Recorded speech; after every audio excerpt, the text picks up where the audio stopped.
Hey, it's Luke with Out of Darts. We are finally getting around to doing the Adventure Force Spectrum mod guide. I really like this blaster. When it first came out, we were massively busy with a big warehouse move, and it kind of got shelved for a while, and I didn't get to do it as soon as I wanted to. Obviously, we were not first to doing this mod guide, but as always, trying to go with the best quality here and make things super, super clear. We're going to feature a variety of parts, all of which are available on the website, of course. But you could, of course, source your parts anywhere you want. The basic components and wiring are going to be the same. You are going to need a 2S LiPo. I'm going to use this 2S 950 milliamp graphene that's exclusive to the Out of Darts shop. Warning, warning, warning. Please handle LiPo batteries with care. They can be extremely dangerous. We'll link down in the description a full range of information. This is a handout that we put taped to each of our battery packages when we ship them. We've got a pretty extensive guide and a number of other videos explaining the safety of these, but they do need to be handled correctly, and this comment right here is not exhaustive. So please make sure you go and read it if you're new to LiPo batteries. You will need to use a LiPo alarm. This is a little mini one that we sell in the shop here. Very important. Starting with the tools that you're going to need, you're going to need, of course, a soldering iron and solder. You'll need wire strippers of some sort, or you could use an X-Acto knife to strip the wires. Flush cutters and snips. This is a snips, this is flush cutters. I like to use both in place of a Dremel. A Dremel is optional, but can be useful for some of the demolition of the battery tray. We're going to need safety glasses, of course, a screwdriver. It's also very helpful to have helping hands. They're pretty much essential when doing motor wiring. And you'll want some Loctite to attach your motor screws. You're going to need a heat gun, and that should about do it for the tools. You will, of course, need wire. We're going to use 2 Fang motors for the flywheel cage today. The flywheel cage itself is a daybreak cage. We're going to go with a 42 millimeter spacing, and we're going to, of course, pair that with daybreak wheels. Daybreak is a really wonderful geometry. I think right now it's one of the more popular options. I think it's fantastic because you can get such a range of performance out of these wheels. You will also need a 21 amp switch. We're going to use a genuine Omron. This is a lever switch with a nice clicky switch. I really like that. We're also going to utilize my switch plate here. This switch plate uses 2 screws to mount in, and it actually fits snugly onto the blaster handle, so you actually don't even need to use glue, though you can of course glue it in place if you like. We're also going to feature the 2 Foam Blast mag release and rev trigger, which kind of improve this bulky stock trigger here. It's just a little bit large, and this mag release is a little bit absurdly large for my taste personally. So we're going to replace both of those as well. We're also going to showcase a number of optional parts, including this muzzle delete and top rail. This is a modified version from Opcolu on Thingiverse, and I will link to the files where you can download the original version of this. We've made a few tweaks, and we're going to put that up on the shop by the time this video launches as well. We also have a replacement stock cap, which allows you to use a standard end strike stock, such as this one from the Demolisher. The stock that comes with this blaster is fine, but it's a little short and it's a little flimsy, to be honest, but it is a $30 blaster ultimately, and this point is not compatible, so that's an optional add-on as well. Also not pictured here, we're going to of course have a few pieces of large heat shrink and small heat shrink. If you're interested, we have a couple different kits for this blaster. They will be on the website and linked below that include absolutely everything you need to have to get going with this mod. This blaster is a really great blaster for those that are newer to modding. I actually think it's a little bit easier than the Stryfe overall, though the circuit is really identical. With all that out of the way, let's jump right into the mod. All right, so first we're going to take off the accessories that we don't need. We're not going to use this stock for now. We're going to pull off this guy, and we're going to undo our battery door. I already installed one of our thumb screws that we've also got on the shop, of course. I'm going to set all those aside. I've gone ahead and taken all of these screws out, so just remove the screws. They're all the same size, pretty simple. And we're going to take that half of the shell and set it aside. We'll come back to that later. Actually, let's just do it right now. We're going to jump right into demolition. This tab right here, cut. You can't cut too much. You don't need to cut all of it, but just basically cut that little square peg. It interfaces and will get in the way of our switch. Next, we're going to remove the stock muzzle and rail. We're not going to use this because we're going to replace it with a 3D printed part. But if you did keep it, you obviously could just reinstall it at the end instead of putting in the 3D printed parts. Next, you're going to pull this switch off. You'll see that I already have pulled it off. I had to pull it off to set up some tolerances. Now we're going to pull off the actual flywheel cage and set these screws aside.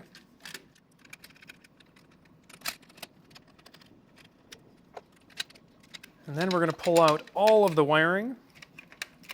Some of this is held in place with, it looks like, a little bit of hot glue or some other adhesive. We can pull out the battery tray. It's got 4 screws as well.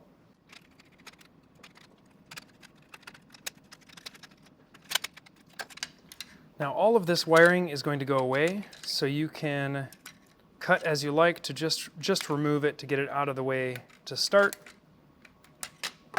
Freeing that battery tray, I'm going to set that up here for now. We're going to completely gut this wiring. Doesn't really matter how you get it out. It's kind of interesting, they literally melt this little bit of plastic here to actually retain the wires, which I thought was kind of a fascinating way to operate. I'm not sure why they do that, but it's a little different. I'm going to continue by removing all of these.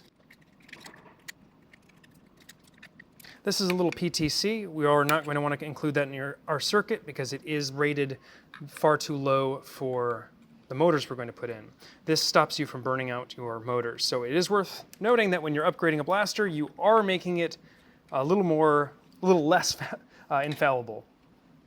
More fallible. I don't know what I'm saying. You're making it more likely to fail if you are not careful with it. But as a Nerf modder, you got to be a little cautious. Make sure you're always revving before you fire, that sort of thing. This is a really interesting battery compartment because they had to fit 6 cells. There is an extra screw here and basically a little add-on booster. Now the way I'm going to do this is basically Dremel out everything in the middle here because we're going to fit our 950 milliamp pack just on the top here. And that should fit all right. So you can do this one of 2 ways. You can, again, of course, use flush cutters, or you can use a Dremel. I think this time I may actually Dremel, but I will start by first pulling out the actual hardware itself.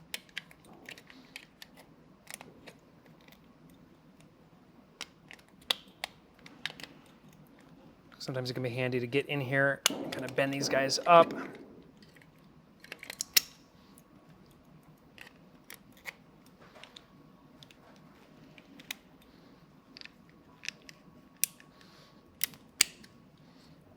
So I kind of just grabbed and forced and twisted to get those out of there. You could probably be a little more careful coming in and actually snipping the sides. But the ultimate goal is to lose these tabs because they're going to be in our way for dremeling, and I don't really want to Dremel the metal. And I'm not going to use those guys either. I don't think there's any real reason to take any more of that out of there, but essentially now we're going to remove this entire center webbing, all of that, and that should do it for this 950 because I think that'll fit in there just like that. XT60 connector will go down through the bottom, and then we'll Dremel a hole on the back side here. So let's start with some demolition. First I'll make a hole for the battery. You could probably go smaller on this hole, just FYI. I meant a little larger in case I end up wanting to shove the connector or pull the connector back through. Next, I'm going to Dremel out and cut out the rest of this. Some of this I'll do just by pulling because as nice as Dremels are, it's sometimes faster to just grab with the pliers or grab with the flush cutters and pull out the pieces one by one.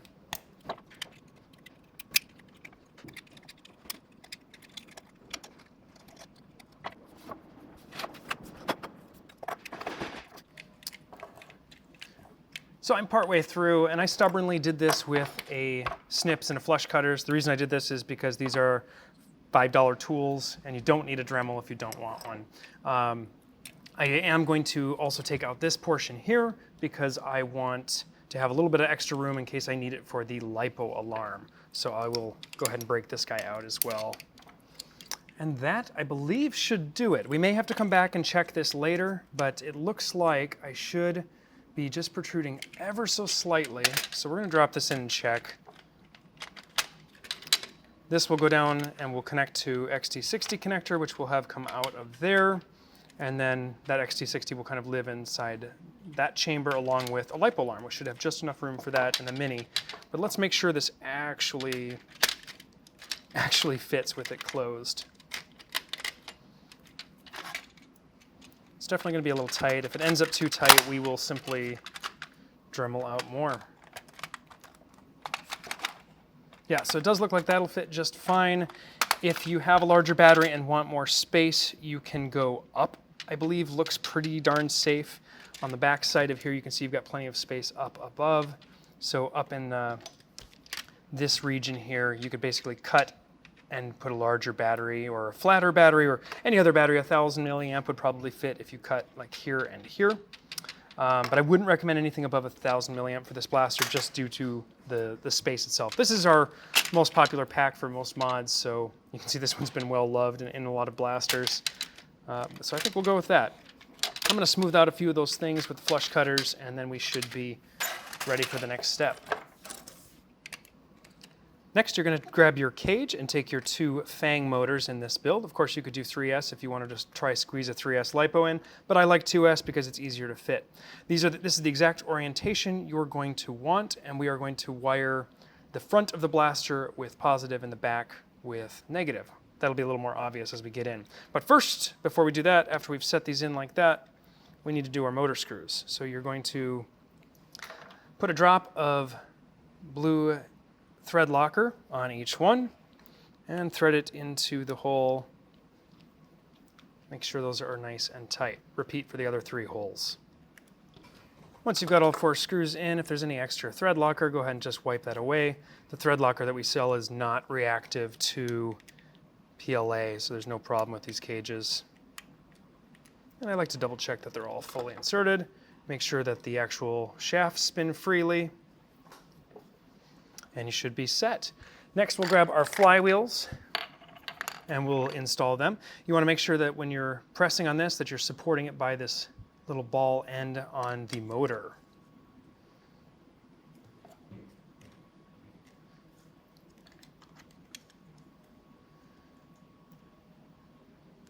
You can do these on a table too and push down this way to get them started, and then all the way through. And when they're pressed on, you should have nice alignment inside there, should be very symmetrical, and they should spin freely, and these both feel great. I misspoke earlier, we're actually, in this, when it sits in the cage like this, or in the blaster rather, like that, it's actually negative forward, meaning that these 2 terminals are negative. So we're going to start by wiring that up. I've pre-stripped the bottom one. You always want to leave a tiny bit of extra slack, so I'm going to make a little spot there, just a little marking to strip. You don't have to use these automatic wire strippers, but boy, are they handy. I can't remember who it was, but I just saw someone on social media who had just found these for the first time. Oh, it was Radio Silence, who does some super cool designs, but he just got some auto strippers and was like, these are amazing. Why didn't I have these? And I was like, yep. So we'll go ahead and solder that in, being careful not to let any solder touch the motor housing.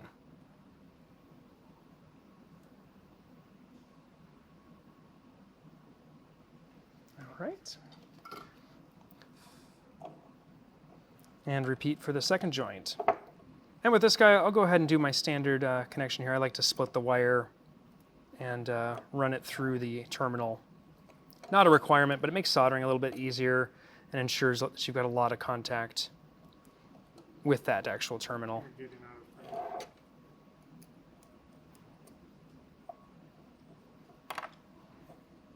Again, being careful here to make sure that you've got no wire touching those terminals. And give the wire a little twist, but you want your wire to go up and out because it's going to go back down the blaster.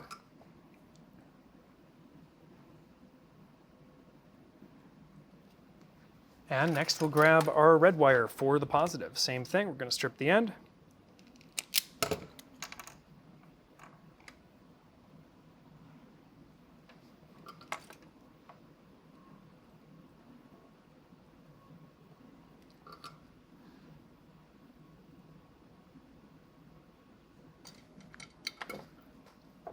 And that'll do it for the cage wiring, pretty straightforward. Now we'll grab our blaster body here. And you want to make sure that you still have your 4 white grommets in place here. Those are important because they do offer a lot of vibration and noise reduction. So these, it's like, did I just go the wrong way? Kind of did. So you're going to want these 2 wires to end up underneath this grommet here. They'll kind of look like that or so.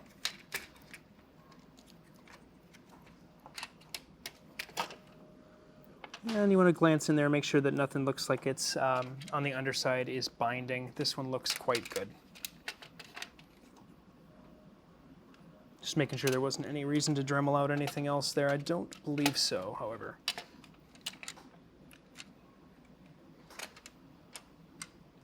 If you're always ever curious when modding about alignment, I like to just look down the barrel, and the center of that hole should be the center of the shell, generally, assuming the design is symmetrical.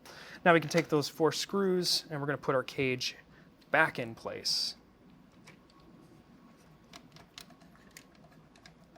Now we're going to run these wires back. You're going to go between these 2 stays here. You want to keep it kind of tight to the shell, and now we're going to go underneath the pusher. You could pull that spring up if you prefer to go under the pusher, but I'll go just kind of thread it down in between here.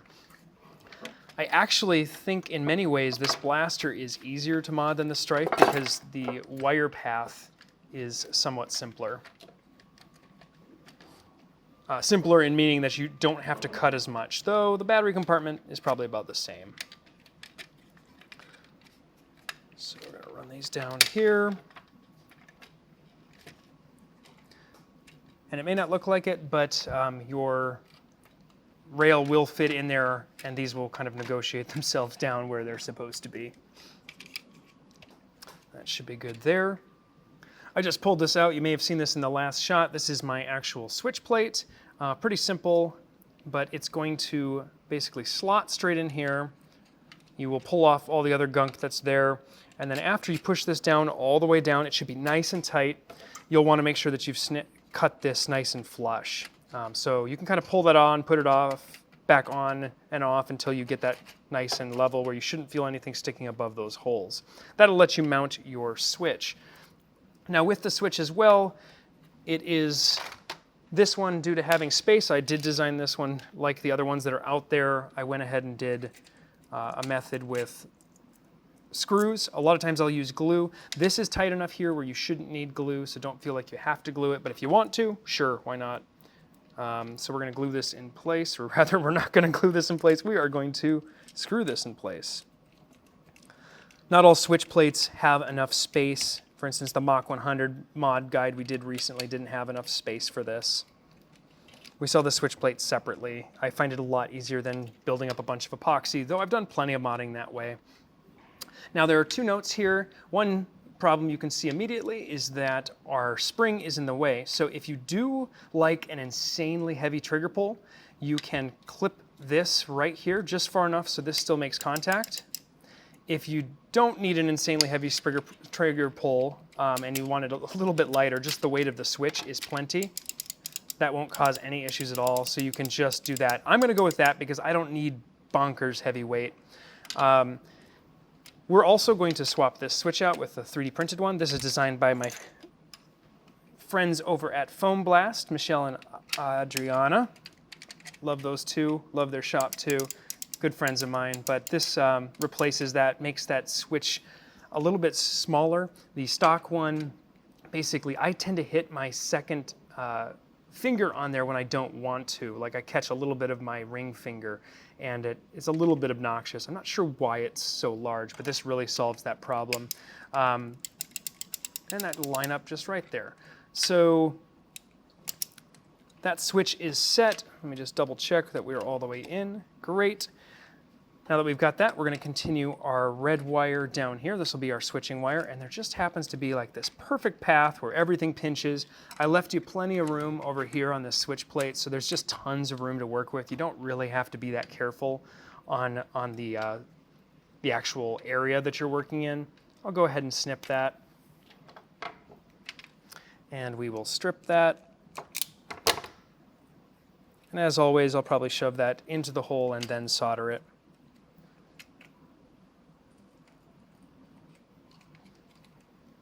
Just like that.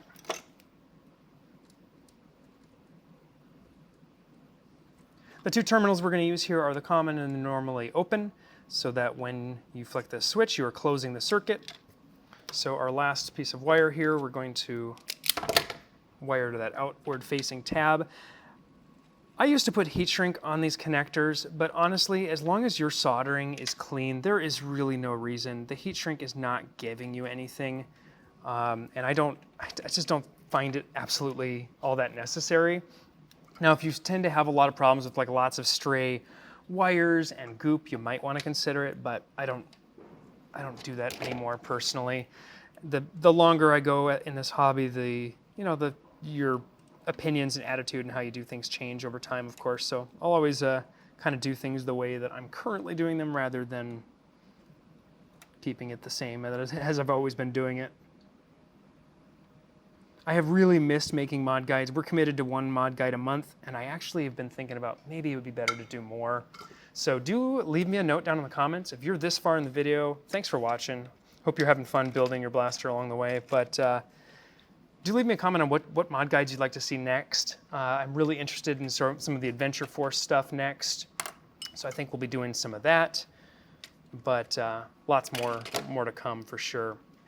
Next, we're going to get our battery tray back in. We're going to take that nice large hole.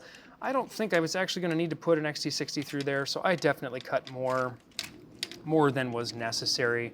One nice thing, I think this trigger system on this blaster is really elegant. This is like the slickest, smoothest trigger. It is really an improvement on our classic Stryfe.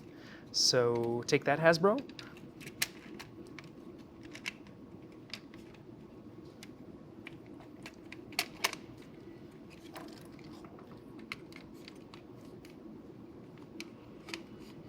And I'm just tucking that wire down so it doesn't interfere with the battery tray.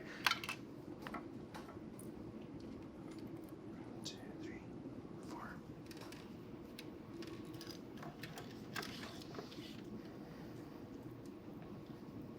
Then we're going to go ahead and replace these 4 screws.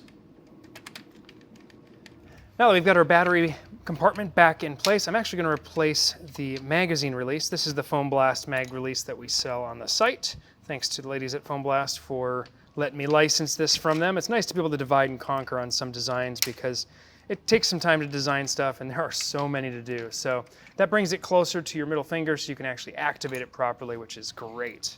Lastly, we're going to do our XT60 male connector. So don't need this too long. I'm going to clip this a little shorter. It's possible in this section I may decide to Dremel more of this out. We'll take a look and see whether it's actually necessary. I was just looking here as we were kind of diagnosing, and there's actually nothing behind this. You could Dremel this entire compartment out here. So that's one possible approach, but we'll see if it's actually necessary for this battery or not. Toss a piece of heat shrink on each wire and give the wires a little bit of a twist.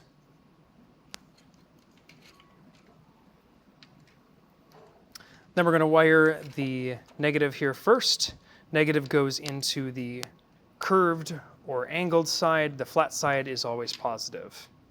Got to watch with some generic connectors. I once got some off Alibaba or something when I was first modding that were backwards. Lastly, we'll slide that heat shrink up and we'll heat gun that on place.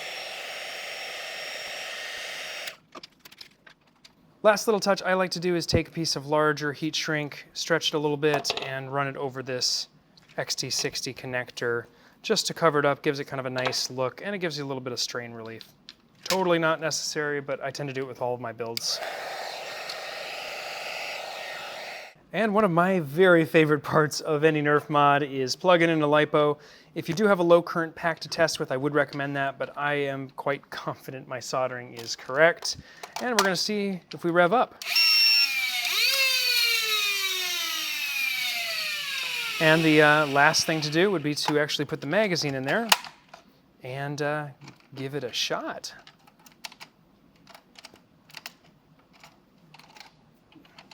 Go back in your home. There we go. Oh no! I should be careful what I'm shooting at. We're shooting kind of hot because I just cracked my cracked our little holder here. But that'll be fine. We know we're set up, so now it's time to put the blaster back together. We'll be a little tight getting in here. If you do experience any issues closing up your blaster, just, I would say, take this out and Dremel this entire area all the way down. There's a lot of room up underneath there, and it's not, as long as you leave this hard wall here, those tabs which stop the pusher, you should be just fine. I really, really like this blaster and how it's laid out and how the pusher works. It's really a massive improvement on the Stryfe. I'm very, very impressed with Dart Zone, as always. So again, I'm going to replace mine with this upgraded muzzle, really a muzzle delete, because the stock muzzle is so large. And for those of you wondering why the stock muzzle is so large, I'm almost certain it's so you can't stick a finger in here. It's a safety thing. But when you're modding, you've already upgraded your blaster to a point where it's probably not safe for small children to play with anyway, so not as big of a deal for us. Then we'll take our top shell and we will put that back on the blaster, closing up everything. And that's feeling quite good overall. I really, really like it. I think it's a slick little blaster, and in this configuration, it feels a lot better than the previous setup. Got a nice snappy rev trigger. Really like that feeling, and Michelle did a nice job with this rev because it kind of covers this portion here to make it look as if it just sits flush, and then you've got a nice mag release right where you want it. It's really frustrating when you get a blaster and you do something that your muscle memory knows, like for instance, releasing that trigger, and it just doesn't do what you think. So that really just takes your natural mechanical memory and makes it much easier. Lastly, you're going to put all your screws back in place. I don't think I need to show you how to do that. They're very simple and straightforward screws. And let's test actually getting this guy to fit inside of here, because I think that'll be the only challenge, and it's not too bad. I frequently take the tabs in these LiPo alarms and bend them. If that helps you, you can do it. It really depends on the blaster. And then we're going to shove that down in there as well, because we always want a LiPo alarm. And lastly, we're going to close up. And yeah, that looks like that'll fit just fine. So we've got our screws back in, and that is ready to go. There are two other little cosmetic mods that I've been playing with. One was off of Thingiverse. It was just this angled grip, because this is really not that comfortable to hold your hand on. And the one that comes with it, it's nice that it comes with something, but I personally didn't think it was that great. This one turned out to be kind of loose fitting and a little too small. This one, I didn't really care for the tolerances on it. And that's not an insult to the design or anything like that. It's just kind of the way it fit. There were quite a few gaps, and I think those gaps can be tightened up. So I'm going to start from scratch and just build my own. We'll probably have a link for that in the description if I get something going, because I do think a nice sort of foregrip, a little bit larger than this, and maybe curving it around. And lastly, we are going to offer an end strike attachment that will allow you to put a standard end strike stock like this Demolisher one. We'll offer that, but I think the way I would actually go is maybe a buffer tube stock, so I'll have an adapter for that as well once I finish designing one. I had one I was working on a while back, and then we got kind of sidetracked, so there'll be a couple options there.